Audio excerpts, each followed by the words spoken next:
Yo, what up, everybody? It's your boy Rello. That's RELLO, and welcome to a new episode of RELL Talk. RELL Talk is my new show where I'm going to be talking about, you know what, whatever the fuck I want. So whatever comes to mind, whatever's going on, whether that's local, whether that's mainstream, it don't matter. I'm going to talk about it. We here, and we going to discuss some real shit. So let's go ahead and get to RELL Talk. Let's go. What's on the docket?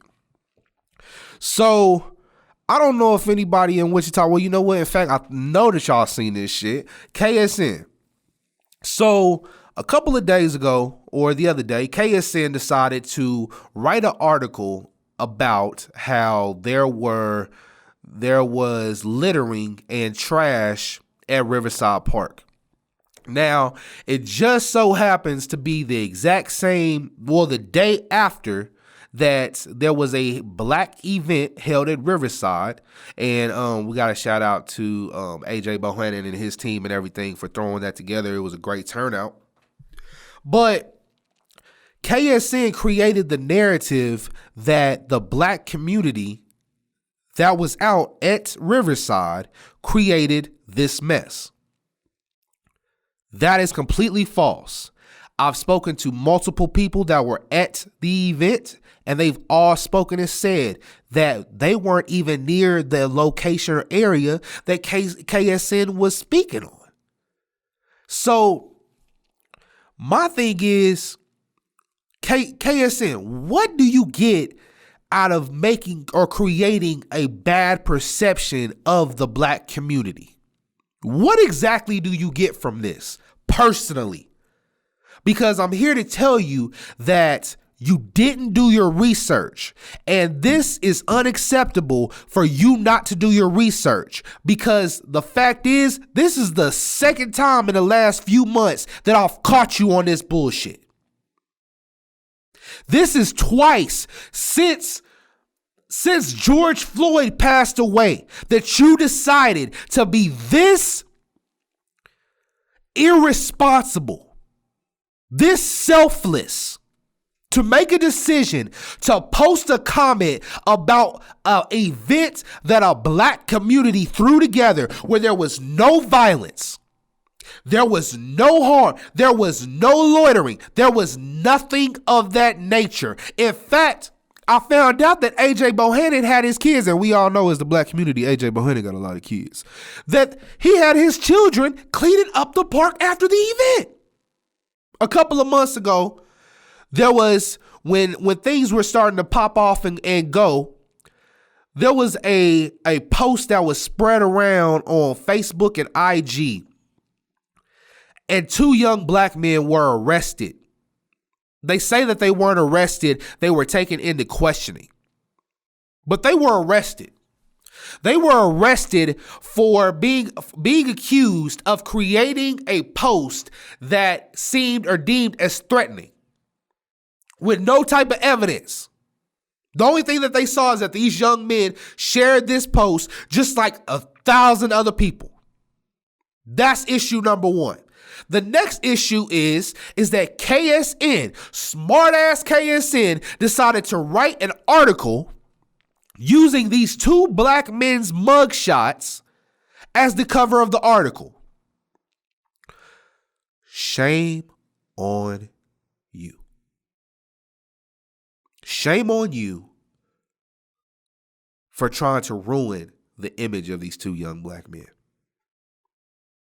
Shame on you for having the nerve to tell a story without doing the fucking research. Shame. So it's no surprise to me that the black community said that's BS, demanded a meeting with KSN, got that meeting, heard a bunch of apologies, then they issue an apology about the situation, about them creating the narrative for the world to see that black people, when we get together, there's something, we just can't do everything right. It's something that has to go wrong. Congratulations, KSN, for creating that narrative or keeping that narrative alive. Because I can tell you, Yes, there was an incident where a Quick Trip had been loitered or had been destroyed. But you know what? They're open back up now. They're open back up. And if you as an adult or you as a human being don't realize that these were young children that attacked this Quick Trip, then you're in the wrong. Because this was not a Black Lives Matter moment. This was nothing to try and prove a point. These were a bunch of young kids that made an irresponsible decision. I can't tell you how many times I've watched irresponsible decisions happen from adults. KSN, that's 2 mistakes that you are wrong for. And I'm supposed to accept your apology and go about like nothing ever happened. I'm supposed to listen to your news stories at 5, 6, and 10 o'clock and believe every word that you say because you issued an apology. Now, see, a lot of you might forgive KSN for this situation, but I'm in the type of form that I'm not even going to let a situation get a third chance. I'm not here for it. I'm not here for it because every single time I turn around, KSN wants to create a narrative for the Black community. I'm not here for it. So you can take that apology, shove it where the sun don't shine, and leave the Black community out of your fucking business. I'm sick of this shit. I'm sick of these venues. I'm sick of all these I'm sick of everybody trying to create a narrative, and I'm sick and tired of everybody trying to use the Black community when clearly the Black community is not on your agenda. You show your true colors, well, you know what? Fuck it, let's show mine. I ain't got too much to say on it. Y'all can continue to support or watch KSN if you guys want to, but in the heart of the matter, I could give 2 fucks what y'all got to say about these situations. Y'all showed me what you guys really want. You guys showed me what you guys are really about. What else is on the docket? Oh, so the Washington, whatever they're going to be, is in the process of changing their name. Formerly known as the Washington Redskins, they have been hit with motherfucking pressure. They've been hit with pressure. Why? Because Nike has pulled all of their merchandise off of their websites. They're going under investigation, even though I don't really know what there is to investigate. FedEx has also threatened to leave because for those of you that don't know, the Washington football team and FedEx, the stadium is named after FedEx. So that partner leaves the business and you're pretty much screwed. So I find it funny that it takes for the Washington, formerly known as the Redskins, to possibly lose over half the money that they make in order for them to make a decision that, you know what, maybe the name Redskins is actually offensive. Maybe, just maybe, there are people that take that as disrespect. See, it's one thing to say like, oh, the Washington Indians or the whatever you want to say, but to be specific and say the Redskins, that's an offensive remark. It's offensive. Whatever way you want to shed it, it's offensive. I'm not going to go into a room full of white people and I'm going to be like, yo, what up, all the crackers? White people, you would be stupid to go into a room full of Black people and say, what up to the niggas?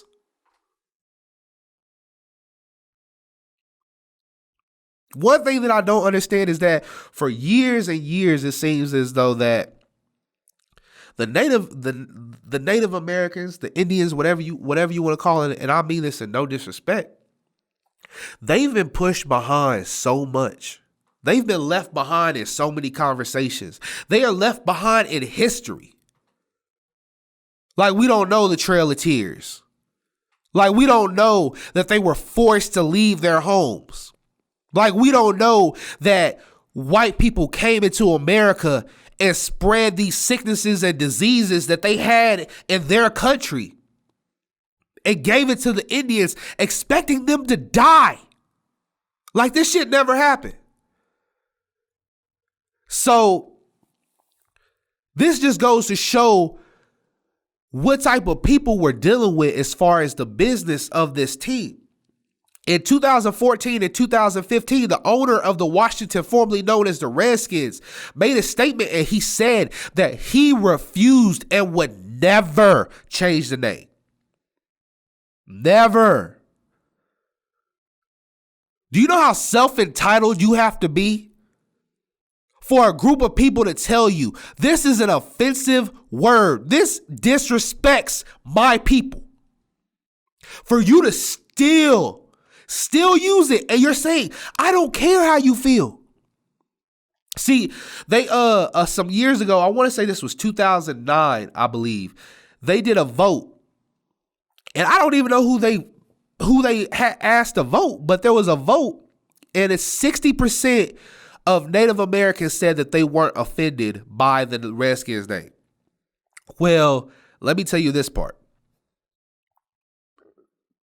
The people that are saying that the Redskins name is offensive, just like the black community, it's the youth that are speaking up. It's the youth that are coming out and saying, my ancestors had to hear this word for centuries, for years. Enough is enough. Quit putting salt on the wound. Quit scratching at me, but then telling me that, oh, everything is okay. Because it's not. It's not. Whether you want to admit it or not, white people hate change. See, the thing is that you have to recognize is that we've had to sit and deal with this shit for so long that my grandfather found it hard to believe that a black man was going to be president one day. My grandfather didn't believe it. Just like friends of mine, their ancestors or their grandparents or even their parents, they didn't believe that the name the Redskins was ever going to leave. You know why? Because people hate change. For some reason, these white supremacists or whatever they hate to be acknowledged that they were wrong. That you are wrong. It was just recently the 100th anniversary of the Baseball Negro League. Just 100 years ago, there was a league called the Negro League.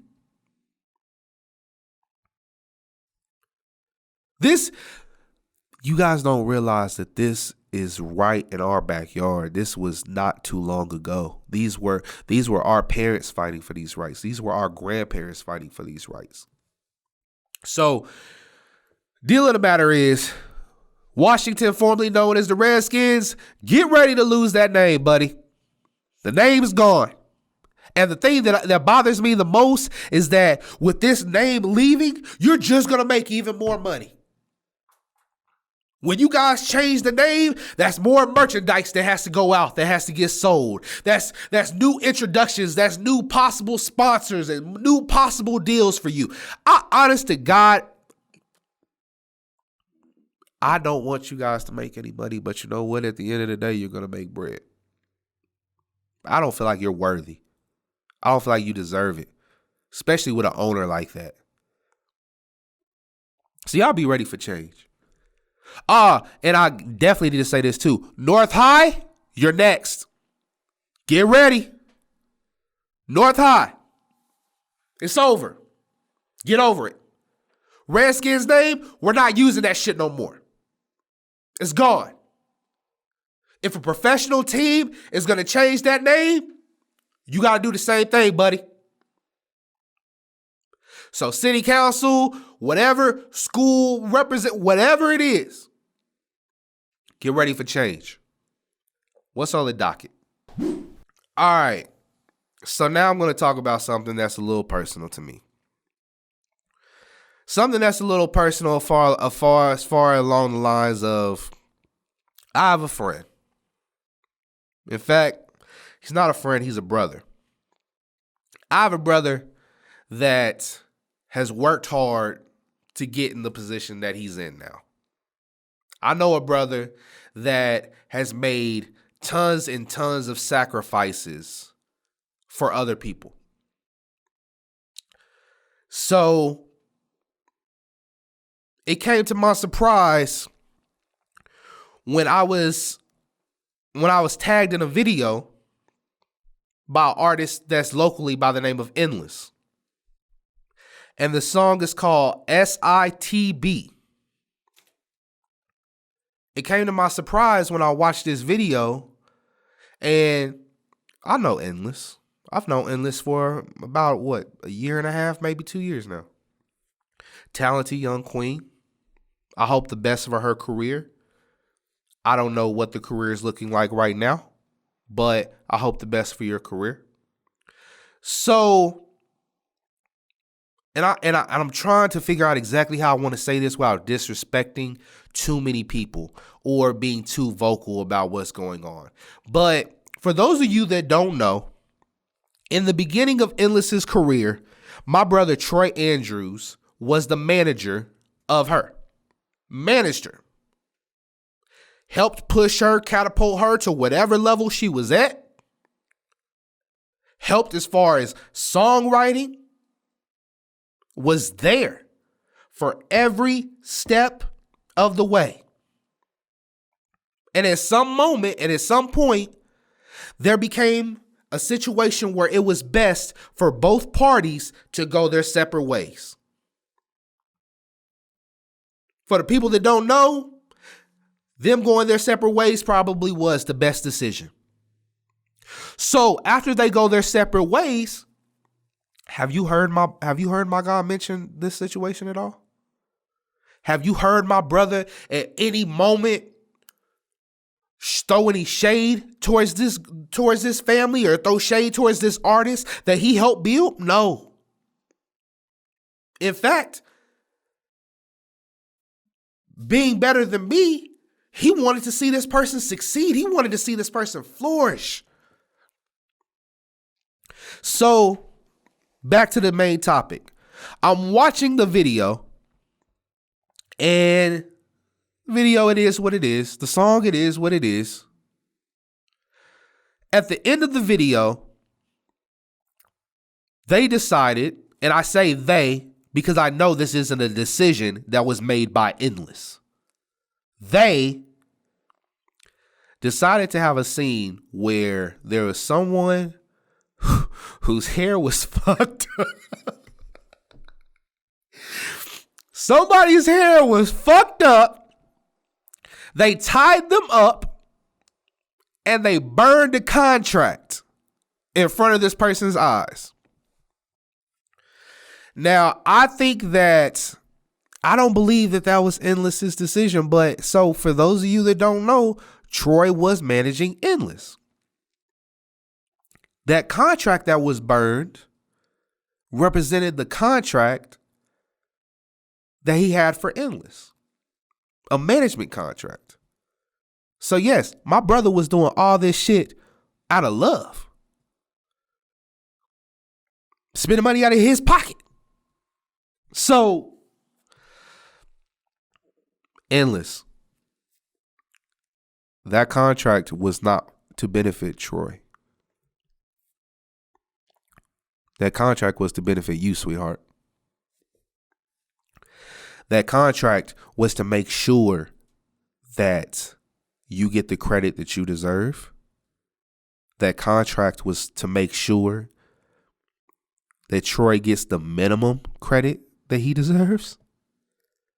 That contract was to protect you from anybody ever coming to you and taking anything from you. because it was going to be yours. You're a grown adult. You're a grown woman. I don't need to hear your song, you rapping saying, I don't need no daddy. Because apparently you do. So at the end of the day, don't burn bridges that ain't necessary. At the end of the day, if you ain't got your shit together, what's the point of throwing subs or shade? It's like you trying to huff and puff and you're trying to blow this house down, but little do you know that this house was built brick by brick. Little do you know that not everybody's house is made of glass. See, I'm used to this business at this point. I pay attention to artists. I pay attention to rollouts, which that's a conversation for another day. I pay attention to everything that a lot of these artists do here in the city.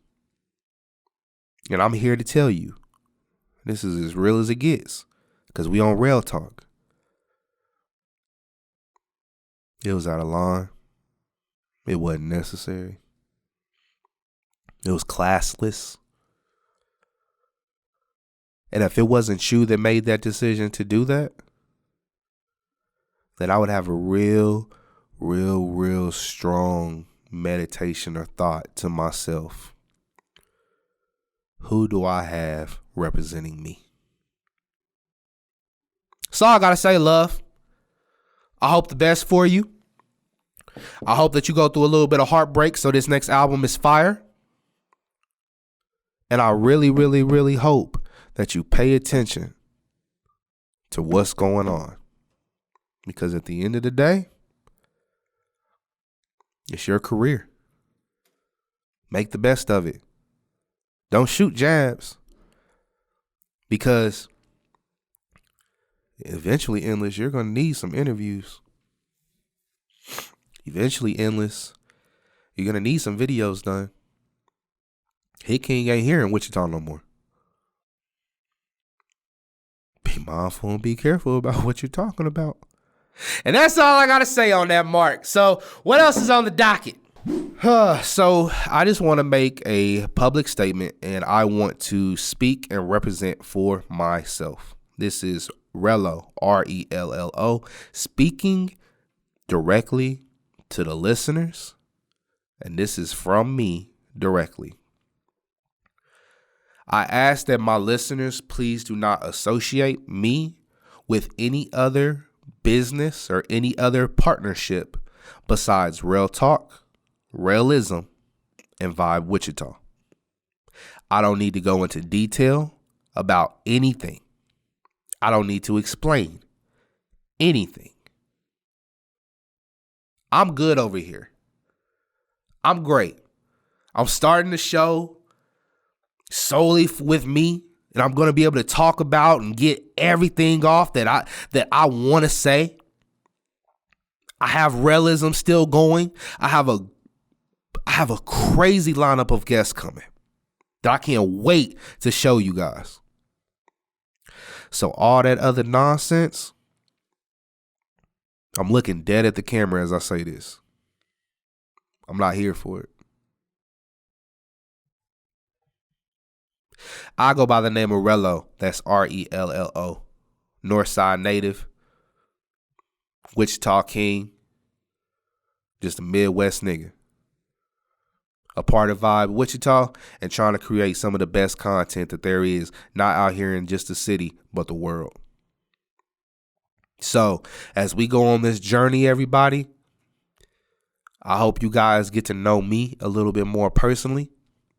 I hope that you guys learn that I'm going to say whatever the fuck I want. I'm going to speak my mind, whether you like it or not. But at the end of the day, can't nobody tell me nothing because I'm living my truth. I don't need to lie. I don't need to think that I'm bigger or better than anybody else, which I don't.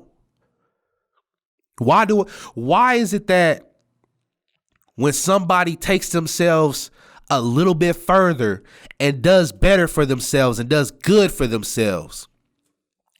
That people like to throw out there that, oh, well, you were a nobody, or, well, I helped you when you were a nobody, and this, that. If that's what you were there for at that moment, I appreciate you. You got out of it what you got out of it, and I got out of it what I got out of it. But at the end of the day, I've been here. At the end of the day, whatever you felt about Rello on Point Proven, however you feel about Rello on Rellism, or however you feel about Rello on Facebook or whatever I gotta say, I'm the one making those statements. I'm the one making those comments. And that's the way that I feel. So for all my wrestling fans, if you ain't down with that, I got 2 words for you. Ladies and gentlemen, this has been an episode of RELL Talk. I am your great, humble, and loving, and very grateful host, Rello. That's Rello. Born straight out of Wichita, Kansas. I love you all. Hope to see you guys again. Love. I've been all in my bag. You been all in my business. You be all in your feelings. I've been all in them trenches. I've been all in my bag. You be all in my business.